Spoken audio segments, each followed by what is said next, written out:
मिल जाएगा, वहां से देख सकते हैं। ठीक है, तो शुरू करते हैं इस चैप्टर को। देखिए, अगर इस चैप्टर को हमें समझना है तो सबसे पहले हमें समझना होगा कि ज्योमेट्री क्या होती है। जो ये ज्योमेट्री है ये दो वर्ड से मिलकर बनी है। पहला है जियो और दूसरा है मेट्रीन। जियो का मतलब होता है अर्थ और मेट्रीन का मतलब होता है टू मेजर। मतलब ज्योमेट्री का मतलब हो गया मेजरमेंट ऑफ अर्थ। तो पुराने जमाने में लोग जो टेक्निक्स या फिर जो मेथड्स यूज करते थे अर्थ के टुकड़ों को नापने के लिए, उन्हीं मेथड्स को स्टडी किया गया, जो नॉलेज मिली उसको सिस्टमेटिकली अरेंज किया गया और फिर उसी अरेंजमेंट से ज्योमेट्री का निर्माण हुआ। ठीक है, अब देखिए जो ज्योमेट्री है ये अलग अलग लोगों ने इसकी अलग अलग थ्योरीज दी हैं। उनमें कुछ सिमिलरिटीज भी हैं, कुछ डिफरेंसेस भी हैं। तो हमें सबकी थ्योरी नहीं पढ़नी है, हमें वो ज्योमेट्री पढ़नी है जो यूक्लिड्स द्वारा दी गई। ठीक है, मतलब हमें यूक्लिड्स ज्योमेट्री पढ़नी है। अब बात करते हैं अगर इस यूक्लिड ज्योमेट्री की, तो सबसे पहले जो आते हैं दो वर्ड वो हैं एक्सियोम्स एंड पोस्टुलेट। अब हमें समझना होगा कि एक्सियोम्स और पोस्टुलेट्स क्या होते हैं। ठीक है, पहले मैं जो लिखा है वो पढ़ देता हूँ, फिर मैं आपको डिटेल में इसका मतलब समझाऊंगा इसका मतलब क्या है।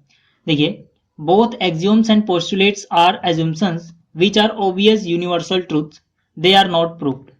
मतलब दोनों ही जो एक्सियोम्स होते हैं और पोस्टुलेट्स होते हैं ये वो एज्यूम्पशंस हैं जो कि ऑब्वियस यूनिवर्सल ट्रूथ होती हैं। ठीक है ना, यूनिवर्सल ट्रूथ का क्या मतलब हुआ, वो चीजें जो हमेशा ही सच होंगी उनको हम बोलते हैं यूनिवर्सल ट्रूथ। देखिए, सिंपल ट्रूथ और यूनिवर्सल ट्रूथ में डिफरेंस होता है। मैं आपको एग्जांपल के साथ समझाता हूँ। यूनिवर्सल ट्रूथ जैसे कि मैंने कहा वो हमेशा सच होंगी, चाहे टाइम बदल जाए, आपसे आज वो चीज पूछी जाए या कल पूछी जाए या कभी भी पूछी जाए। यूनिवर्सल अगर ट्रूथ है तो आंसर हमेशा सेम होगा। जैसे अगर आपसे कोई पूछा जाता है 2+2 कितना होता है, तो आप आज भी बोलोगे 4। 4 साल बाद कोई आपसे पूछे 2+2 कितना होता है, तब भी आप उसे कितना बोलोगे, 4 यानी कि 4। ठीक है, लेकिन अगर सिंपल सी चीज है, मान लीजिए आज आपकी एज है 15 ईयर्स और आपसे कोई पूछता है कि आपकी एज कितनी है, आप उसे बोलते हो 15 ईयर्स। ये अभी के लिए तो सच है, लेकिन अगर 2 साल बाद फिर से कोई आपसे सेम क्वेश्चन पूछे कि आपकी एज कितनी है, अगर तब आप उसे 15 ईयर्स ही बोलोगे तो वो सच नहीं रह जाएगा। ठीक है ना, क्योंकि तब आपकी एज कुछ और होगी। तो आपको समझ में आ गया होगा यूनिवर्सल ट्रूथ क्या होते हैं और सिंपल ट्रूथ क्या होते हैं। सिंपल ट्रूथ बदल जाते हैं वक्त के साथ, लेकिन यूनिवर्सल ट्रूथ वक्त के साथ भी नहीं बदलता और हर जगह सच रहता है। ठीक है, चाहे आप कहीं भी चले जाओ उसका आंसर हमेशा सेम रहेगा। एक और एग्जांपल देता हूँ यूनिवर्सल ट्रूथ का। जैसे कि मान लीजिए अगर दो पैरेलल लाइंस हैं तो उनके बीच का जो डिस्टेंस होगा, परपेंडिकुलर डिस्टेंस, वो हमेशा सेम आएगा। जैसे कि मान लीजिए ये एक लाइन है और ये एक लाइन है, अगर ये पैरेलल है तो इनके बीच का जो परपेंडिकुलर डिस्टेंस है, चाहे आप यहां से नापो, चाहे यहां से नापो, चाहे यहां से, हमेशा वो बराबर ही आएगा। ठीक है, और ये हमेशा सच रहेगा, चाहे आप कहीं की भी पैरेलल लाइंस ले लो, और ये कभी वक्त के साथ बदलेगा भी नहीं। तो ये क्या है, ये एक यूनिवर्सल ट्रूथ है और इसको हमें प्रूव करने की जरूरत नहीं है। अगर आप एक और एग्जांपल चाहते हैं तो सिंपल सा एक और यूनिवर्सल ट्रूथ है कि जब आप आधा और आधा जोड़ोगे, किसी भी चीज का आधा और आधा, तो आपको पूरा मिलेगा। ठीक है, जब भी हम किसी चीज का आधा और आधा जोड़ेंगे तो हमें हमेशा पूरा मिलेगा। ये भी क्या है, ये भी एक यूनिवर्सल ट्रूथ है। अब इनको प्रूव करने की जरूरत नहीं है क्योंकि ऑब्वियस सी बात है कि ये हमेशा सच ही होंगे। चलिए, अब आपको ये क्लियर हो गया होगा कि सिंपल ट्रूथ क्या होते हैं और यूनिवर्सल ट्रूथ क्या होते हैं। अब देखिए, इनको प्रूव करने की जरूरत तो नहीं होती है, ठीक है, लेकिन इनका यूज किया जाता है दूसरी चीजों को प्रूव करने में। ठीक है, कैसे किया जाता है अभी हम इस चैप्टर में देखेंगे। तो यहाँ पे मैंने लिखा है but they are use to prove other statements. ठीक है ना, ये खुद प्रूफ नहीं किए जाते लेकिन दूसरों को प्रूव करने में इनका यूज किया जाता है। अब देखिए, अगर इनका नाम एक्सियोम्स एंड पोस्टुलेट अलग अलग है तो जाहिर सी बात है इनमें शायद डिफरेंस भी रहा हो कुछ, तभी इनका नाम अलग अलग रह गया। तो बिल्कुल इनमें डिफरेंस होता है। क्या डिफरेंस होता है वो जान लेते हैं। ठीक है, डिफरेंसेस बिटवीन एक्सियोम्स एंड पोस्टुलेट। देखिए, पोस्टुलेट एंड एक्सियोम्स में सिमिलरिटी क्या है कि दोनों ही ऑब्वियस यूनिवर्सल ट्रूथ वाली एजुम्पशंस हैं। डिफरेंस क्या है, डिफरेंस ये है कि जो पोस्टुलेट होते हैं, postulates are assumptions that are mainly related to geometry. मतलब जो ज्योमेट्री की फील्ड में मेनली यूज किए जाते हैं उन एजुम्पशंस को हम बोलते हैं पोस्टुलेट्स। ठीक है, अब मेनली कहने का मतलब ये नहीं कि कभी भी इसका कहीं और यूज नहीं होता, लेकिन कहीं और बहुत कम यूज होता है। ज्यादातर जो यूज होता है वो ज्योमेट्री में ही होता है। ठीक है ना, इसलिए मैंने यहाँ पे वर्ड लिखा है मेनली। ठीक है, या फिर आप बोल सकते हैं स्पेसिफिकली रिलेटेड टू ज्योमेट्री। इसी तरह से जो एक्सियोम्स होते हैं उसकी डेफिनेशन है axioms are assumptions that are not mainly related to geometry. मतलब जो मेनली ज्योमेट्री से रिलेटेड नहीं होते हैं। फिर से इसका मतलब ये मत समझना कि मैंने ये बोल दिया कि ज्योमेट्री से बिल्कुल रिलेटेड नहीं होते, मैंने कहा मेनली रिलेटेड नहीं होते। मतलब इनका यूज मेनली जो होता है वो ज्योमेट्री के बाहर किया जाता है, लेकिन ज्योमेट्री में भी यूज कर सकते हैं कभी कभी, ऐसा कोई फिक्स नहीं है कि कभी नहीं करेंगे, इसलिए मैंने यहाँ पे लिखा मेनली नहीं किया जाता। बाकी थोड़ा बहुत यूज ज्योमेट्री में भी होता है। कैसे होता है अभी हम फिर से वो देखेंगे इस चैप्टर में। तो आपको ये समझ में आ गया होगा कि जो पोस्टुलेट होते हैं और जो एक्सियोम्स होते हैं उनमें सिर्फ इतना डिफरेंस है कि ये वो एज्यूम्शंस हैं जो मेनली ज्योमेट्री में यूज की जाती हैं और एक्सियोम्स वो एज्यूम्शंस हैं जो मेनली ज्योमेट्री के अलावा दूसरे फील्ड्स में की जाती हैं। ठीक है, अब एक और टर्म आपके दिमाग में आता होगा, बहुत बार आपने देखा होगा, जिसका नाम है थ्योरम। अब देखिए थ्योरम होता क्या है, समझ लेते हैं इसको डिटेल में। Theorems are statements which are proved using definitions, axioms, previously proved statements etcetera. मतलब थ्योरम्स वो स्टेटमेंट्स होती हैं जो कि पहले प्रूव की जाती हैं, किस किस का यूज करके, डेफिनेशंस का यूज करके, एक्सियोम्स का यूज करके, या फिर प्रीवियसली प्रूव्ड स्टेटमेंट्स का यूज करके। यानी वो स्टेटमेंट जो पहले से प्रूव्ड हैं उनका यूज करके हम थ्योरम्स को प्रूव करेंगे। अगर एक बार एक स्टेटमेंट प्रूव होकर थ्योरम बन गई तो फिर इस थ्योरम का यूज हम दूसरी स्टेटमेंट्स को प्रूव करने में करते हैं। जैसे कि आपने थ्योरम पढ़ी होगी, सबसे फेमस सी है, ठीक है, आपने जरूर एक ना एक बार नाम सुना होगा, पाइथागोरस थ्योरम। अब एक बार वो प्रूफ हो चुकी है तो हम उसका यूज क्या करते हैं दूसरे क्वेश्चंस में प्रूव करने के लिए। ठीक है, तो आपको समझ में आ गया होगा मैं क्या कहना चाहता हूँ। आगे हम डिटेल में समझेंगे, बहुत से चैप्टर में बहुत सी थ्योरम्स हैं आपकी क्लास 9th में। अब बात करते हैं पोस्टुलेट एंड एक्सियोम्स की जो यूक्लिड ने दी है, एक एक करके उनको एग्जाम्पल के साथ समझते हैं। तो सबसे पहले बात करते हैं यूक्लिड्स के एक्सियोम्स की। ठीक है, मैं हर एक का एग्जाम्पल दूंगा, आपको एग्जाम्पल के साथ समझाऊंगा। तो यहाँ पे जो पहला है हमारे सिलेबस में, उसमें लिखा हुआ है things which are equal to same thing are equal to one another. मतलब वो चीजें जो सेम चीजों के ही बराबर हो वो आपस में भी बराबर होंगी। ठीक है, अब इसका अगर मैं आपको एग्जाम्पल दूं तो जैसे कि देखिए यहाँ पे x है और यहाँ पर y है और ये दोनों सेम चीज के बराबर है। 5 यहाँ भी है, 5 यहाँ भी है, मतलब ये क्या हो गया, सेम हो गया। तो अगर ये इसके बराबर है और ये इसके बराबर है और ये दोनों चीज सेम है तो जाहिर सी बात है x जो होगा वो y के बराबर होगा। यही यहाँ पे लिखा हुआ है, things which are equal to same things are equal to one another, यानी x y के बराबर हो जाएगा। तो ये था पहला, आपको इसका मीनिंग समझ में आ गया होगा। दूसरा जो इसका एक्सियोम है वो क्या है, उसका मीनिंग समझते हैं हम। दूसरा एक्सियोम है if equals are added to equals the whole are equals. मतलब अगर इक्वल चीजों में ऐड की जाए तो जो आंसर मिलेगा आपको वो भी इक्वल होगा। जैसे मान लेते हैं कि एक्स वाई के बराबर था तो ये दोनों इक्वल चीजें हैं। ठीक है, हम दोनों तरफ इक्वल चीज जोड़ते हैं। मैंने क्या किया, ऐड कर दिया 5 बोथ साइड्स।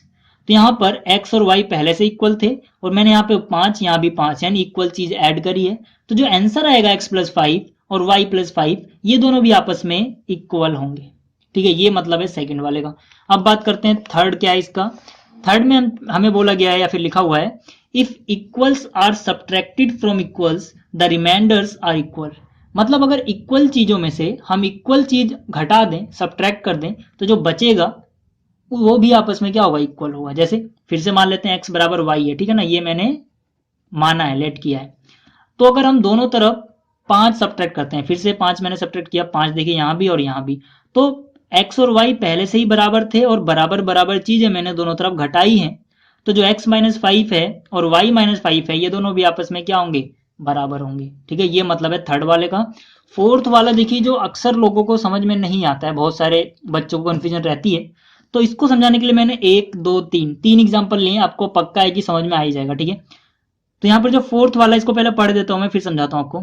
यहाँ पर हमसे बोला गया things which are coincide one another are equal to one another. मतलब वो चीजें जो एक दूसरे की कोइंसाइड करती हैं वो एक दूसरे के बराबर होती हैं। यहाँ कोइंसाइड का मतलब क्या है वो समझा देता हूं पहले। यहाँ कोइंसाइड का मतलब है जो बिल्कुल एक दूसरे के जैसी हो, हूबहू।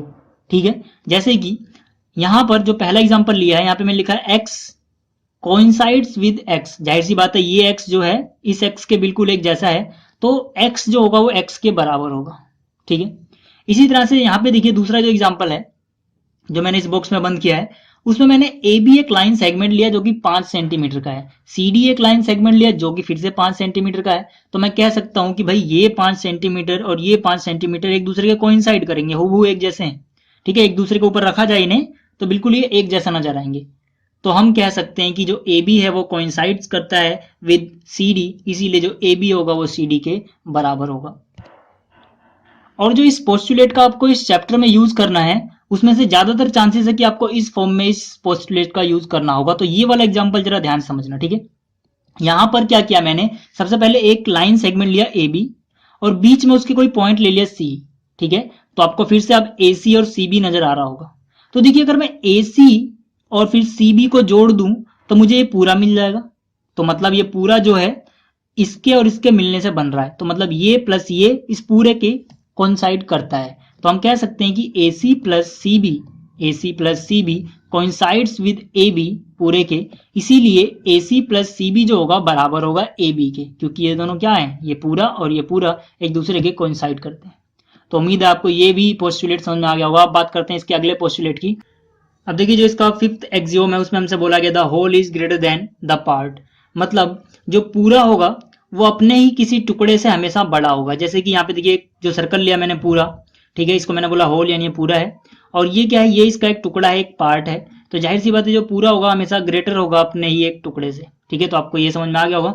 अब बात करते हैं इसके सिक्स्थ एक्सियोम की, ठीक है। सिक्स्थ में हमसे बोला गया है the things which are double of same thing are equal to one other, मतलब वो चीजें जो किसी एक ही चीज का डबल हो वो आपस में बराबर होंगी। जैसे यहां पर लेते हैं x और y, ठीक है।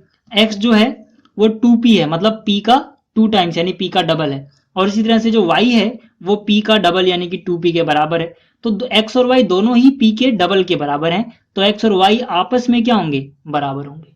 यही यहाँ पे लिखा हुआ है, things which are double of same thing are equal to one another. अब बात करते हैं इसके सेवंथ एक्सियोम की, उसके बाद हम बात करेंगे पोस्टुलेट्स की।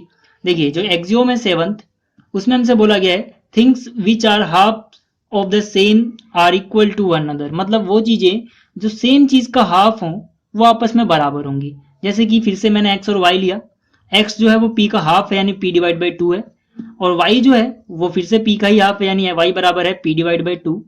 तो दोनों ही सेम चीज के हाफ्स हैं, तो हम कह सकते हैं कि जो x और y हैं वो आपस में क्या होंगे, बराबर होंगे, ठीक है ना। तो ये भी आपको समझ में आ गया होगा। अब बात करते हैं यूक्लिड के पोस्टुलेट्स की। तो देखिए जो पहला पोस्टुलेट हमें यहाँ पढ़ना है उसमें हमसे बोला गया है अ straight line may be drawn from any one point two any other point, मतलब किसी भी एक पॉइंट से किसी भी दूसरे पॉइंट को हम एक स्ट्रेट लाइन से ज्वाइन कर सकते हैं, ये मतलब है इसका, ठीक है। दो पॉइंट्स के बीच में हमेशा एक स्ट्रेट लाइन से हम उसको ज्वाइन कर सकते हैं। जैसे कि मैं एक पॉइंट यहाँ ले लूँ, एक पॉइंट यहाँ ले लूँ, तब भी मैं इनको एक स्ट्रेट लाइन से हमेशा ही ज्वाइन कर पाऊंगा, ठीक है। तो ये मतलब था पोस्टुलेट 1 का। दूसरा जो पोस्टुलेट है इसमें हमसे बोला गया है a terminated line can be produced infinitely, मतलब एक लाइन जो कि टर्मिनेट कर दी गई है उसको हम आगे बढ़ा सकते हैं, ठीक है। जैसे कि यहाँ पे आपको लग रहा होगा कि ये टर्मिनेट हो गई है, बट असलियत में ऐसा नहीं है। यहाँ पे एरो का मतलब क्या है कि इसको दोनों तरफ इन्फिनिटी तक बढ़ाया जा सकता है, ये इनफाइनाइटली बढ़ती ही रहेगी, ठीक है। तो ये मतलब था पोस्टुलेट 2 का। अब बात करते हैं अगले पोस्टुलेट की। अब देखिए जो पोस्टुलेट 3 है इसमें हमसे बोला गया है a circle can be drawn with any centre and any radius, मतलब आप कोई भी एक सेंटर ले लो और किसी भी रेडियस ले लो, किसी भी रेडियस को आप उससे एक सर्कल खींच सकते हो, ठीक है। जैसे कि मैंने यहाँ पर एक सेंटर लिया ओ आर लिया रेडियस, और मैंने एक सर्कल बना दिया। इसी तरह से मैंने पी एक सेंटर लिया, पी क्यू रेडियस ली, और फिर से एक सर्कल बना दिया। ऐसे हम कोई भी सेंटर और किसी भी रेडियस से एक सर्कल हमेशा बना सकते हैं।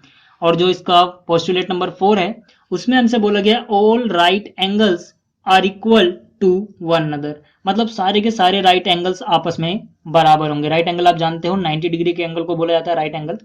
तो जैसे कि मैंने यहाँ पर अलग अलग एग्जांपल लिए हैं। यहाँ पे पहला है एंगल ABC जो कि 90 डिग्री है, दूसरा है एंगल BCD जो कि 90 डिग्री है, तीसरा यहाँ पर है X जो कि 90 डिग्री है, चौथा है यहाँ पर Y जो कि फिर से 90 डिग्री है। तो हम कह सकते हैं कि ये सारे 1 2 3 4 ये चारों ही एंगल आपस में बराबर होंगे, क्योंकि चारों ही 90 डिग्री के यानी कि राइट एंगल्स हैं।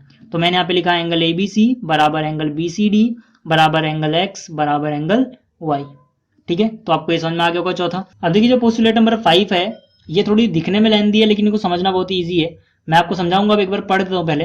यहाँ पर लिखा हुआ है if a straight line following on two straight lines makes the interior angles on the same side of it taken together less than two right angles then the two straight lines if produced infinitely meet on that side on which the sum is less than two right angles। इसका मतलब क्या है वो समझाता हूँ। सबसे पहले हमें क्या बोला गया है कि अगर एक स्ट्रेट लाइन दो अलग अलग स्ट्रेट लाइंस के ऊपर फॉल होती है, ठीक है, तो मतलब ये जो दो स्ट्रेट लाइन है इनके ऊपर ये एक स्ट्रेट लाइन है। उसके बाद हमसे बोला गया है कि वो दो इंटरनल एंगल लेने हैं जो कि मिला के दो राइट एंगल से कम है। आप जानते हो एक राइट एंगल 90 डिग्री का होता है, तो दो राइट एंगल मिला कितने होंगे 180 डिग्री के, ठीक है। तो जाहिर सी बात है जिधर लाइन ऐसे आपस में झुकी हुई होंगी उधर का जो एंगल होगा दोनों को जोड़ के 180 से कम आएगा, ठीक है। तो अगर हम इन दोनों लाइंस को इनफाइनाइटली बढ़ाएं दोनों तरफ, इस तरफ भी और इस तरफ भी, तो ये उस तरफ मिलेंगी। देखिए यहां पर जाके कहीं ना कहीं एक दूसरे को काट दे रही हैं। ये उसी तरफ काटेंगी जिस तरफ दोनों एंगल्स को मिला के 180 डिग्री से कम है, यानी x प्लस वाई अगर मैं यहाँ लिखूं x प्लस वाई तो ये हमेशा लेस देन होगा 180 डिग्री से। 180 डिग्री का मतलब क्या हो गया, दो राइट एंगल्स का सम, ठीक है। तो ये उसी तरफ लाइनें मिलेंगी जिधर 180 से एंगल इन दोनों का सम कम होगा, यही बोला गया है पोस्टुलेट 5 में। तो देखिए आपको ये सारे पोस्टुलेट एक्सियोम समझ में आ गए होंगे इस चैप्टर